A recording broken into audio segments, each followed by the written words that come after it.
A karon farko wayanda ba su taɓa ganin jaruma Maryam Keke da wannan shiga ba to sun ganta.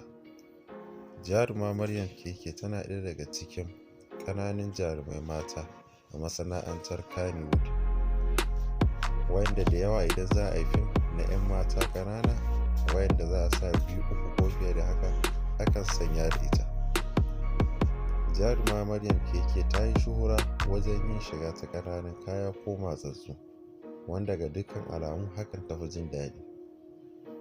To amma wannan karo kuma sai gashi ta fara wallafa wasu hotuna tare da manyan kaya har da hijabi, saɓanin irin shigarta ta baya yadda ta saba yi da ƙananan kaya.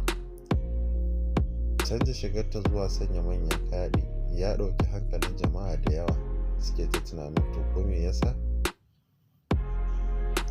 Tabbas babu wani kwakwaran dalili da za a ce shi yasa ta canja ta fara sa hijabi har tana yin posting ɗinsa a Instagram.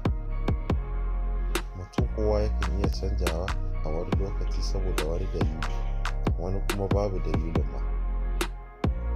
Wani kuruciya takan sa ya yi abu in girma ya fara zuwa masa kuma ya daina, ko ya canja ra'ayi saboda ko na gaba da shi sun masa magana ko wani abu. Wannan yana daga cikin hotunan Maryam Keke wanda ta yi da ƙananan kaya, wannan kuma yana cikin wanda ta yi da hijabi ta wallafa a Instagram.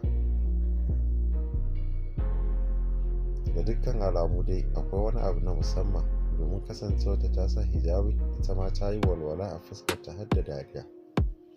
Ku yi subscribing ɗin channel ɗinmu domin samun sababbin bidiyon mu. Idan kuna da magana ko tambaya ku yi mana comment, kuma ku yi liking ku yi share.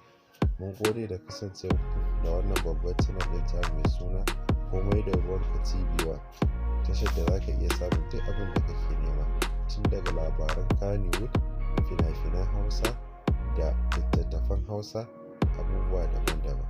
Mun gode ku yi mana subscribing ku danna